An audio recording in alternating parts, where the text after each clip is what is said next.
Dear students, आज class 10th में जो रीडर सेक्शन है बेटा, उसमें हम आपको फर्स्ट लेसन पढ़ाएंगे और समझाएंगे। तो बेटा, जैसा कि हमने पहले ही बताया है, किसी भी पार्ट को सही से समझने के लिए हमें उसके टाइटल के बारे में अगर हम समझ लें तो काफ़ी हद तक हमें पार्ट के बारे में समझ में आ जाता है। तो हमारा जो फर्स्ट लेसन है उसका नाम है दी इंचेंटेड पूल। इसका अर्थ समझते हैं। वैसे तो इंचेंट मीन होता है आकर्षित होना, लेकिन यहां पर अर्थ है इंचेंटेड का है जादुई और पूल का मतलब है ताला। इसको हम ऐसे भी कह सकते हैं करामाती ताला। यानी इस पाठ में जो कहानी है एक पूल की है, एक तालाब की है, जहां पर कुछ ऐसा घटित होता है जिसको हर व्यक्ति नहीं कर सकता है। अर्थात इंचेंटेड पूल है, यानी जादुई तालाब है, करामाती तालाब है, या इंचेंटेड आकर्षक भी कह सकते हैं, आकर्षक तालाब। यानी यहां पर एक करामाती तालाब की कहानी है। इसके बाद समझते हैं बेटा कि इस पाठ को लिखा किसने है। तो इसके राइटर हैं सी राज गोपालाचारी। इसको आप सही से अभ्यास कर लेंगे, स्पेलिंग भी देख लेंगे।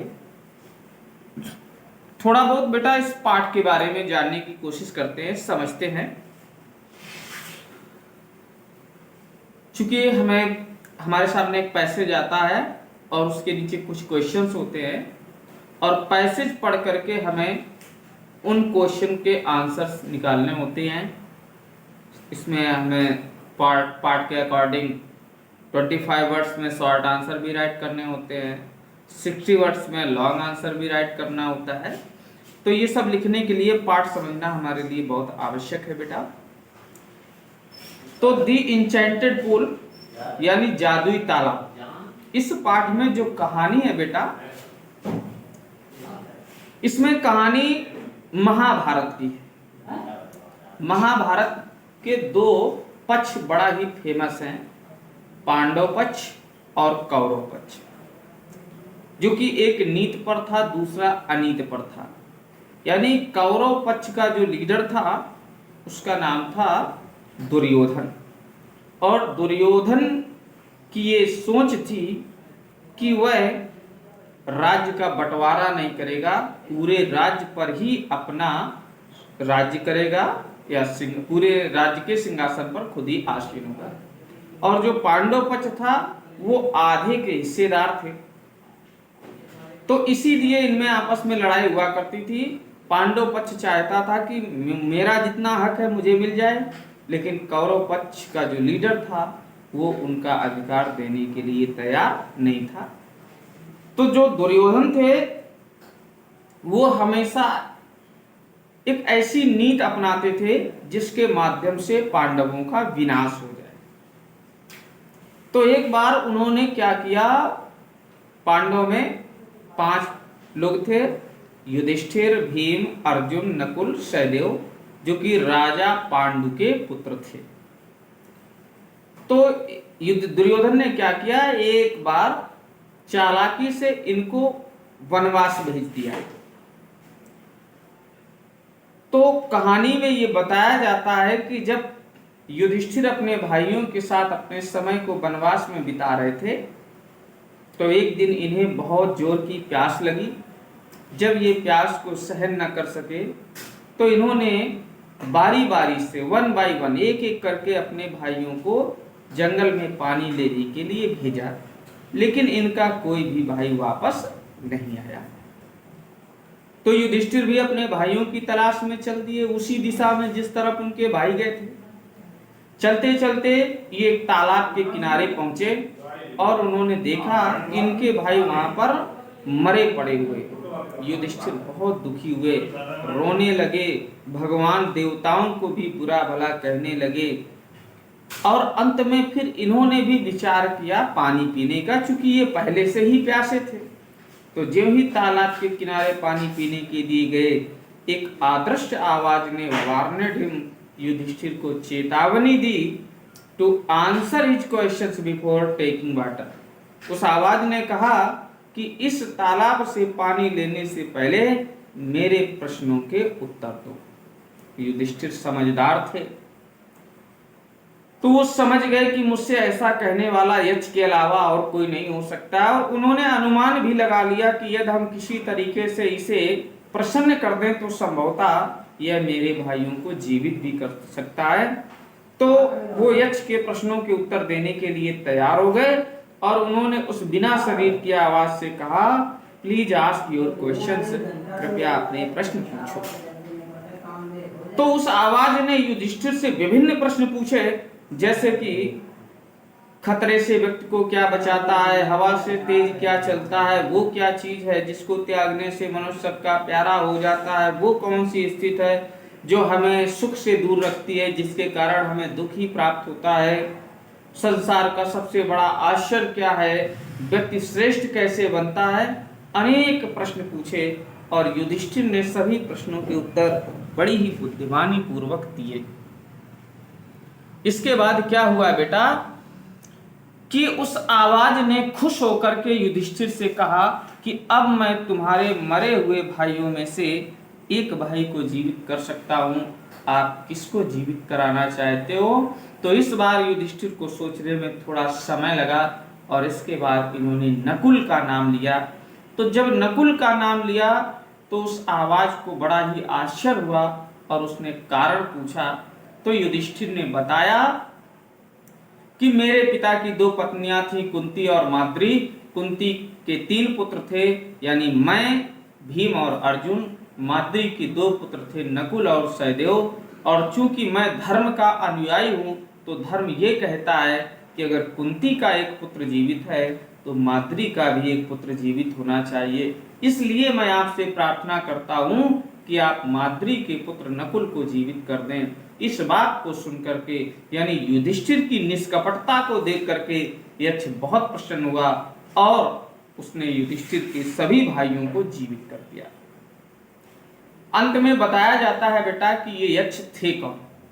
ये यमराज थे और जिन्होंने यक्ष का रूप लिया था युधिष्ठिर से मिलने के लिए और उनके ज्ञान को परखने के लिए। तो ये बेटा पूरे पाठ की कहानी है, थोड़ा सा समझने का प्रयास करते हैं और इसके पीछे आपके क्वेश्चन भी रहते हैं, उनको भी आप देखेंगे अकॉर्डिंग टू पैसेज और आंसर निकालने का भी प्रयास करेंगे। तो देखिए बेटा पाठ हमारा कहां से शुरू हो रहा है। युधिष्ठिर जंगल में भाइयों के साथ भ्रमण कर रहे थे, वनवास का समय बिता रहे थे, तो उन्हें प्यास लगी। जब प्यास से बहुत अधिक व्याकुल हो गए तो इन्होंने अपने भाइयों को पानी लेने के लिए एक एक करके भेज दिया, लेकिन अभी तक इनका कोई भी भाई वापस नहीं आया है। अब आपका पाठ शुरू हो रहा है, तो थोड़ा ध्यान से देखते हैं बेटा, समझते हैं। लिखा है Yudhishthira waited for his brothers in anxiety and thirst.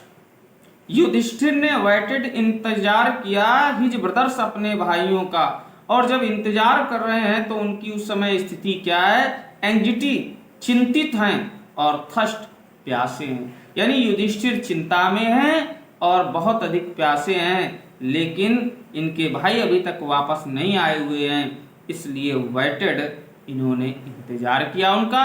और जब व्यक्ति किसी का इंतजार करता है या चिंता में होता है तो उसके मन में तरह तरह के डरावने विचार आते हैं। तो उसी तरीके से युधिष्ठिर के मन में भी विचार आ रहे हैं, सोच रहे हैं बैठे बैठे कि अभी तक मेरे भाई नहीं आए हैं तो क्या कारण हो सकता है। मन में विचार आया, can they have been subjected to a curse, कहीं ऐसा तो नहीं हमारे भाई सब्जेक्ट ग्रसित हो गए हों कर्स श्राप से, किसी ने हमारे भाइयों को श्राप तो नहीं दे दिया। और they still wandering about in the forest in search of water, या फिर मेरे भाई अभी वॉन्डरिंग इन द फॉरेस्ट जंगल में भटक रहे हैं, घूम रहे हैं, इन सर्च ऑफ वाटर पानी की तलाश में। फिर विचार आया, कैन दे हैव फेंटेड, कहीं ऐसा तो नहीं हमारे भाई फेंटेड मूर्छित हो गए हों, और डाइड ऑफ थर्स्ट, या प्यास के कारण मर गए हों। क्योंकि जिस तरीके से युधिष्ठिर प्यासे थे उनके भाई भी तो प्यासे थे। तो ये तरह तरह से डरावने विचार युधिष्ठिर के मन में आ रहे। Unable to bear these thoughts, और युधिष्ठिर इन विचारों को बियर सहन करने में अनेबल असमर्थ थे, और ड्राइवन व्याकुल भी थे, ओवर पोरिंग उत्तेजित थर्स्ट प्यास से, और युधिष्ठिर उत्तेजित प्यास के कारण व्याकुल भी थे। तो युधिष्ठिर ने क्या किया बेटा, ही गेव अप वेटिंग, इंतजार करना छोड़ दिया, एंड स्टार्टेड चल दिए, टू लुक फॉर तलाशने के लिए, हिज ब्रदर्स अपने भाइयों को, एंड पूल और तालाब को, होपिंग इस उम्मीद के साथ, ही माइट फाइंड देम कि अगर हमें तालाब मिल गया तो माइट संभवता, माइट का प्रयोग संभावना दिखाने के लिए करते हैं, मेरे भाई भी मुझे वहां पर फाइंड हो जाएंगे, यानी प्राप्त हो जाएंगे। नेक्स्ट पैसेज देखते हैं बेटा। युधिष्ठिर प्रोसीडेड, प्रोसीड मीन होता है आगे बढ़ना, युधिष्ठिर भी आगे बढ़े, इन दी डायरेक्शन उसी दिशा में, हिज ब्रदर्स हैड टेकन, जिस दिशा को किसने अपनाया था, उनके भाइयों ने अपनाया था, अर्थात जिस दिशा में उनके भाई गए हुए थे उसी दिशा में युधिष्ठिर भी गए, और kept on walking, keep on का प्रयोग वहां करते हैं बेटा जहां पर कार्य का जारी होना पाया जाए। तो युधिष्ठिर केप्ट ऑन वॉकिंग, चलते रहे, थ्रो ट्रैक्स, उन रास्तों से होकर के जो कि फुल ऑफ भरे हुए थे, विल्ड बियर, जंगली भालुओं से, स्पॉटेड डियर, चितकबरे हिरणों से, बिग फॉरेस्ट बर्ड्स, और जंगल के बड़े बड़े पक्षियों से, उस रास्ते से होकर के युधिष्ठिर चलते रहे, और टिल, उस समय तक चलते रहे जब ही केम अपान ए ग्रीन ब्यूटीफुल ग्रीन मेडो, जब वो केम अपान पहुंच गए, ब्यूटीफुल सुंदर ग्रीन हरे भरे, मेडो माने चारागाह में। जब तक वो चारागाह में नहीं पहुंचे तब तक चलते रहे, और जब चारागाह में पहुंच गए तो फिर चलना बंद कर दिया। तो उन्होंने क्या पाया कि जो हरा भरा सुंदर चारागाह था ये अराउंड चारों तरफ था, किसके, एक पूल, एक तालाब के, और उस तालाब में क्या था, क्लियर वाटर, स्वच्छ जल था। यानी इन्होंने देखा कि ये जो हरा भरा चारागाह है यह एक स्वच्छ जल से भरे हुए तालाब के चारों तरफ है। But when he saw his brothers laying there, लेकिन जब ही saw his brothers, उन्होंने अपने भाइयों को देखा, तो क्या देखा, उनके जो भाई थे वो laying there, वहां पर पड़े हुए थे, और किस स्थिति में, लाइक फ्लैग पोल्स, झंडे के डंडों की तरह पड़े हुए थे। तो भाइयों की ऐसी दशा देख करके Yudhishthira unable to restrain, restrain माने होता है नियंत्रित करना, युधिष्ठिर हिज ग्रिप, ग्रिप माने दुख, अपने दुख को नियंत्रित करने में अनेबल हो गए, यानी असमर्थ हो गए, यानी अपने दुख को सहन न कर सके। ही लिफ्टेड हिज वॉइस, उन्होंने अपनी आवाज उठाई, अर्थात तेज आवाज में वेप्ट, युधिष्ठिर क्या करने लगे, रोने लगे। तो बेटा ये दो पैसेज हमने आपको पढ़ाए हैं, आप भी इनका सही से अभ्यास करेंगे, समझेंगे, और क्वेश्चन हर जगह आप अपने मन में एक क्वेश्चन बनाएंगे और उसका आंसर ढूंढने का प्रयास करेंगे। तो चाहे 20 वर्ड्स हो, 25 वर्ड्स हो या 60 वर्ड्स हो, लिखना हमारे लिए बहुत ही इजी हो जाएगा।